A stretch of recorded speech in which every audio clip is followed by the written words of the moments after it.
saying the woman is damned. They shall burn with the wave of the hand.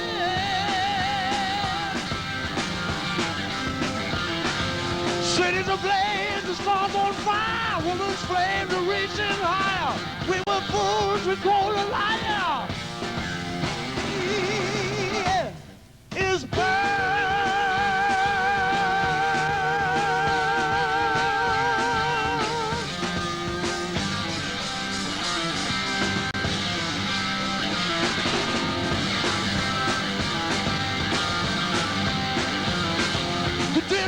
So war double sperm, she said, curse the war you'll never learn. When I leave, there's no return. The people laugh, so she said, burn. Warning came, no one dead. The shaking was stood instead. When it came, no one was spared. Still he.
Thank you very much. Thank you. That was the title of the new album. It's called Burn. It'd be silly if we started suddenly writing like the Eagles, because they do it better. But we do Deep Purple better than the Eagles would. David singing like Joni Mitchell is silly. You do what you're good at. Yeah, we have limitations which you accept. What comes out is a conglomeration of 5 people's ideas and the way they play. You are what the audience make you. It's no good saying. It's no good saying you're a serious musician and going, everybody starts laughing at you. You know. You're right. Exactly. You know, if you do what you do to the best of your ability, then the audience puts you into a category. You don't. They make you. They say, well, these are now a heavy rock band. This is a nice folk band. You don't say that. You know, you're too inside it. You can't say anything. You have a reputation for being the loudest band in the world. Are you happy with this? No. You're not happy with it? It's wrong. Wherever There's so many other bands that play loud all the time, whereas we use a lot of light and shade in the music. When it's quiet, it's quiet. When it's loud, it's loud. There's various other bands I could mention that just continue to play loud all the time. Ian Campbell folk group. Well, they're loud. We're just the loudest one they ever measured. That's all. Yeah, Really. I mean, you know, they never measured anybody else to that extent. And Nothing to be proud It's of. nothing to do with aggression. You want to present an aggressive image. oh, well, we certainly would like to be. We like to think of ourselves as a vaguely aggressive band. I mean, we're not that interested in being anything else. In terms of Fighting very much. fighting and seat smashing and... Oh, no, that's gratuitous. Aggressive. That's gratuitous. I mean, and that doesn't come from the band. The band doesn't actually encourage that. It might invoke it. Occasionally you smash equipment, I understand. What's better than I'm smashing the wife? Seriously, I mean, if I feel that, you know, I want to get me yah-yahs out. No, it's a great way of doing it. Sometimes when you do a show and that doesn't happen, then you leave the people with a load of built-in tensions which haven't been released because they've been taken up and nothing's quite burst them. And if somebody just goes ahead and gets completely destructive, then that's it. Somebody's broken the bag for them and it all goes away. In fact, We did one gig in the States. We started Mistreated, which is a track on Burn, and he just couldn't get the sound he wanted, you know, from it. It was a new instrument, so he just smashed it to pieces. He broke 3 guitars in one gig in Washington on this last tour in the States. I couldn't believe it. I just wept. The whole essence, though, of going to a rock concert is for the release of it, the emotional release. You know? yeah, it's like, I mean, That's all it is. take any rock concert, right? At the beginning of the evening, it's a potentially morning. Yeah, it's a potentially violent situation if you think about it. There's 2, 3, 4, 10, 12, 20,000 people, whatever the size of the venue is, who are all like, you know, Why are they like that? because they're excited about what they're going to see. Because presumably, well, particularly in a smaller venue, let us say, most of the people there are there because they are fans of yours.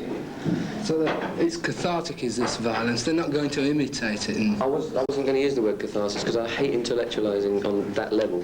I don't think it's quite... no, nothing against the way you put it, but I think it's a very simple situation of... A lot of very excited people all together. You need to be entertained and released and sent home happy.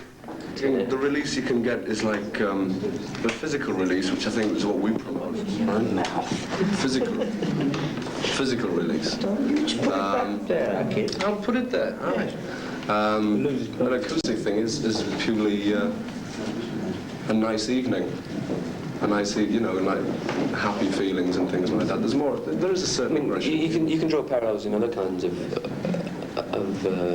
entertainment or art. I mean, you get a very different feeling from looking at one of those Renaissance paintings of Madonna with Child than you do from looking at what's his name, Francis Bacon or something, you know, with the screaming Pope, or something, a great sort of screaming face. That's a tense picture, right? Whereas, or the Mona Lisa, let's say, you know, is a very serene picture. So I mean, contrast has to exist in all forms of entertainment or art or whatever you care to call it. You're the Francis Bacon band. Much more than, right, much more than the Leonardo da Vinci.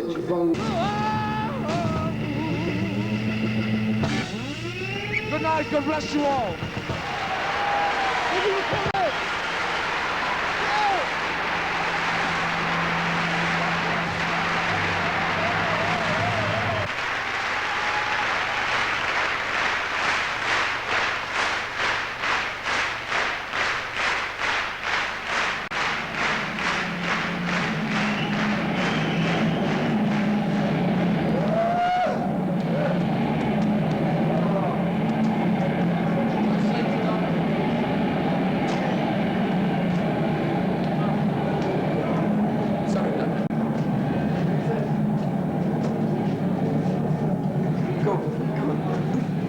No, it turns me on, that. It's the thing.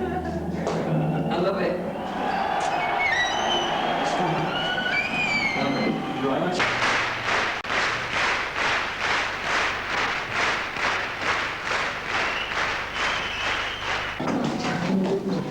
I turned around, I saw Richie throw his guitar up and you kick your drums to pieces, and I thought, I can't sacrifice a mic. And I thought, I'll kick the monitors off, you know. And I thought, can I afford it? I'll go off. I've got 8 mics on. I threw a ring on the floor and jumped on it. You know. Crushed your grave.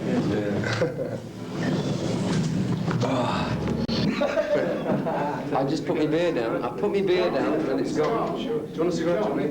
We got the impression out there that you enjoyed that one. I had a good time, yes. I could have done with another hour. You could have danced all night, Bill. Drum roll. Too busy talking. Yeah. Well, that's fancy in there. Hello. You ready? Give me a drum roll. Give me a drum roll. Oh. All I need is a drum roll. Jake. Pubic hair. Sorry. It didn't say a word. Did not. Carmen. It's Carmen Hughes. See, I have my own dressing room because I like to tune up and I like my solitude before I go on stage. I tend not to get too involved in people because, to be quite honest, I find a lot of people are boring. I find myself boring most of the time. I don't like to be caught up. I always like to be the opposite. I always was at school. That's why I don't smoke. I used to find everybody at school smoking, you know. Oh, it's a big deal, man. Smoke, you know, rebellious image. Like, I thought, well, because of that, I won't smoke, and I never have, you know. Maybe if they hadn't smoked, I would have done, you know. Yeah. Mind you, I was probably doing other things which were just as bad, if not worse, you know. I'm still very moody, shy, and very honest, which a lot of people can't take, you know. Honest? Yeah. And which is the hardest thing in this business is to is sincerity. Once you can fake that, you're laughing, you know. We're not brilliant songwriters, you know. I write most of the stuff, but I think some of it stinks, you know. We only get away with it because we're so good musically, you know. In fact, I wish some people would come forward and write songs for us, because we need it. But there are times when I feel like just saying, oh, let's forget it, you know, let's all go home, and we've all got enough money to just say, well, I'll do another LP when I feel like doing it. Because really, that's what every group should do. But every group is pressured by the record company. It's only guarding their own interests. A group only lasts a certain length of time, so they get the most out of them. It doesn't matter whether they fold up in 5 years, as long as they've made about 10 LPs in the meantime. Whereas in actual fact, to get the best out of a group, you've got to give them a year for each LP, I would think, for an actual progression without forcing it. And that really bugs me, actually, going to the studio. Right, we're going to turn out an LP, boys, you know, here we go, blah, blah, blah. I've got to write a song today, you know. It's just ridiculous, you know. Yeah. And I don't know if I've got the guts to do it, but I've often thought, that's it. I'd like to leave, not the band, I just want to get out of the business, play when I feel like playing, and do a record when I feel like recording. It would be fantastic, but you can't have it all your own way, you know. In terms of like longevity, this job comes last. It comes last. It comes last. You're given probably what anywhere between 2 and 10 years, I would say, at the maximum, right, to make your you've had 6. We've had 6, yeah. But out of the 6, I would say 3 have been financially excellent. The other 3 were... Getting out of debt. Getting out of debt, yeah, exactly. The debt that it costs to start this band. We started this band with one main idea and ideal, and that was that everything we did would be, by our lights, excellent. I think you know, the justification for what you do always comes from the amount of success what you do has. Providing we keep ourselves together and we believe in what we do. We've never been great lyricists, and we don't write sort of fantastic melodies and tunes, you know, except for Child in Time, which is quite a pretty tune. I mean, there's not that many pretty tunes, or Is that something you regret? no, not particularly. Yeah, I regret it to the extent that if we could find a really great melody that would fit in with the way we play and the way we want to play, then fair enough. You'd use it, you know, like a shop. But we're more of a... we don't construct our songs like, say, Rodgers and Hart used to, you know, or Lennon and McCartney, even. They're sort of amalgams of what everyone is able to... From a certain basic idea. Ian might come up with a sort of a drum rhythm. Well, he came up with a drum pattern... You Fool No One, that's opening track on side 2 of Burn. Came purely and simply, initially, from a drum rhythm that Ian thought up. Whereby Might Just Take Your Life came from an organ chord sequence that John had. So you start with the basic, simple little idea, then you get 5 minds saying, well, I think this would fit with that. That's what we do. You know, but that's maybe why they're not too melodic, they're not too lyrical. We're a rock band. I mean, I don't like the term hard rock. I don't like the term heavy metal. You know, I'd like to think of ourselves as a rock and roll band. Burn, Machine Head, in rock seem to centre around a specific kind of theme. Not even a theme you can put into words. But they hang together. You know it's part of that album, and it feels part of that album. And you can play the album from A to Z.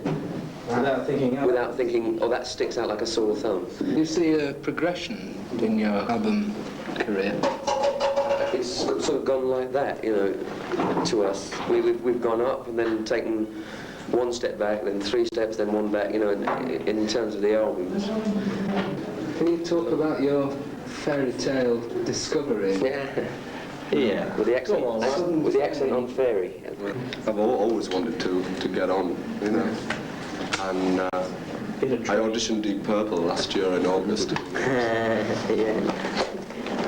No, it was... Presumably you're nearer normality than they are. I mean, they've been living in this fantasy world so many years. Presumably the contrast between... I've always had the fantasy there, you know. Sorry. I've always wanted, I've known what it was about, you know. I just wanted to, instead of standing outside the door, I wanted to get in, you know. And you're happy now you're there? I'm very happy, yeah, right. What's it like being a superstar? Carrying around this sort of envelope of fame and... Well, it's very, very strange, actually. The only real, as far as I'm concerned, the only real superstars, to use the term properly, are the people that would gain instant recognition in any town, in any country where their music or their films, whatever, have been seen or heard. Rock musicians don't actually come in for that kind of recognition outside the sphere of being in a concert hall and its environs. People now say to me, what's it like to be a superstar? And I say, pardon? Because I'm still playing the same as I did before, but it's like changing a job. It's like anyone changing a job. I'm playing with better people. The money side is there. I mean, financially it's fine, but it's a change of job. And to be called a superstar just because you've changed your job or firm, as Ian put it, is just stupid to me.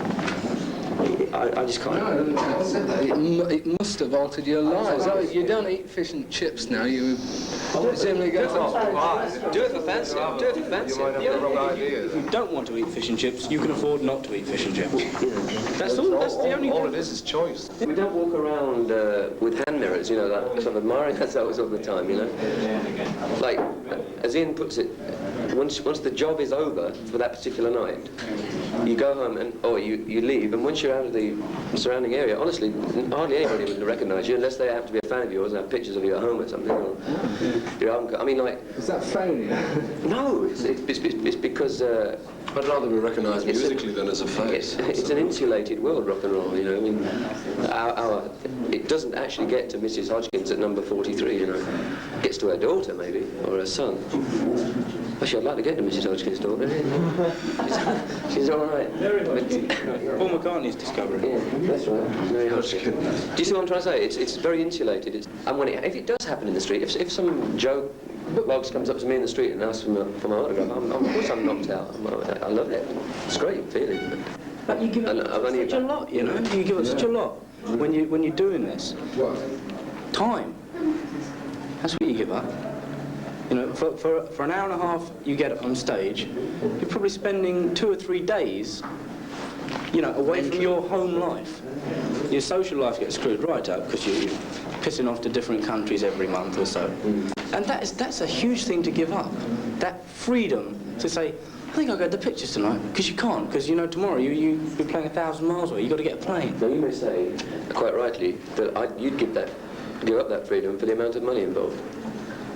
Right, then, yes. And that's exactly what I'd say. Yeah. Which is why I'm doing it.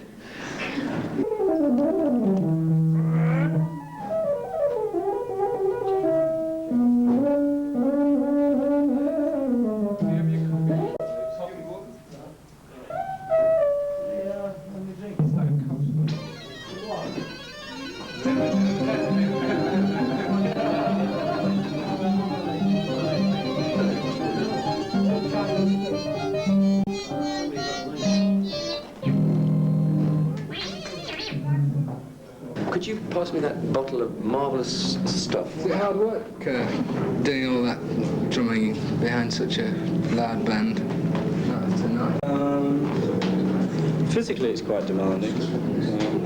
The hardest thing is keeping the sweat out of my eyes, believe it or not. That's the hardest thing. It's fun, but it's not that difficult, other than if you're not feeling like 100%, it can get a bit tiring after half an hour. If you're not feeling 100%, what makes it hard is trying to make yourself feel 100%. Because you know you should be playing better. Because really, I don't want to sound twee or anything, or trite. Oh, it will, but it's not intended to. You do seriously feel an immense necessity to be good. And it stems from the fact that you are being paid by a lot of people to excel and to excite them. And if you know you're not doing it, I get so brought down. You know, it's amazing how just doomy you can get. You can walk off stage and literally be in tears. Getting back to the studio thing, why we're probably a little bit on the subdued side on record is because when you're recording, you find that there's one engineer and a couple of T-boys around, and it doesn't really inspire you to turn out your best. Whereas when you're on stage, you're playing to the people, and they inspire you, obviously, you know. I suppose it's an ego thing, really. You like to kind of basically show them what you know, and you get really inspired. You get a real exciting thing going with the crowd because they just turn you on. We don't have many bad nights. In fact, since we've started, we've on 3 fingers we've had maybe 3 bad nights. And when we do have a bad night, we don't fight. We just walk off, and we don't speak to each other. And the next day we go on stage. It's like that. We don't ever argue intensely. When we criticise each other, it's always polite criticism. Yeah, you're it's never... shit, man. It's necessary to respect each other. It's immensely necessary. Bands have broken up through lack of respect. You spent time together socially. This band more than this combination of Deep Purple more than any other combination. So? Yes. Better than I have, I think. Can't help. I've spent more time with Glenn since he's been in the band than I spent with Roger in 2 years. The band has existed. I mean, Richie, Ian and myself have been together since the end of 1967. Your Thus Spake Zarathustra seems to bring a cheer. As that proves that you're a better musician when you're playing Richard Strauss than you are when you're playing John Lord. That comes from them, because I don't think that. That's just a change of style. I mean, maybe you should ask a member of the audience that. I mean, I don't know. It's recognition, if you like. I mean, it's recognising a familiar thing. I put it in there because I think it works there. I love playing it as well. It's gas to play. Works with the idea of that particular song. I mean, the songs. There's a space song. There's a link. I mean, it's a tenuous. No one thinks of it as Strauss. They think immediately 2001. I suspected that one could prove that one was a good musician to the audience by playing classical music. No, in actual fact, I think I could prove it better by improvising on the chord of G with him in the background. I think I could prove I'm a musician. That's what I was up there for, but I'm not up there for that. I'm not there to prove I'm a good musician. I'm up there because, well, all sorts of things, but not that. One is because it's my job. Two is because I love it. And three is because I can't do anything else.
You've done some things individually, haven't you? They are totally individual projects. They're a completely separate activity. Yeah. It's like a hobby. You've got to have something extracurricular that turns you on. Well, I have to. And this is a job. That's a hobby. It's not quite as bold as that, but it's close. It's close. Yeah, it is a job. Well, it sounds like you're not totally happy with the things that you do. Oh no, there's no. Just because you call it a job doesn't mean to say you don't have to be happy with it. There are men that love being centre lathe turners. In purely semantically, you know, like out of the Oxford English Dictionary, you'd say that a painter, it was his job, wasn't it? A job is merely a word to describe what you do for your living, isn't it? Yes, but it has the overtone. It has the connotations of yeah. What I'm doing it for is to have enough money to do the things that I really like doing. Every job has its Monday morning, you know, and ours just happens to come on Saturday night, that's all.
Thanks for coming. Thank you very much indeed. We'll see you very soon.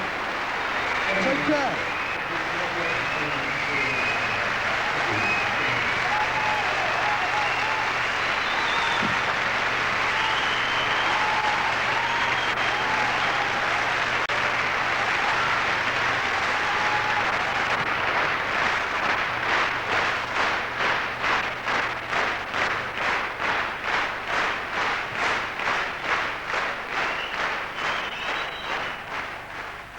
Do you think you've made a contribution to musical history?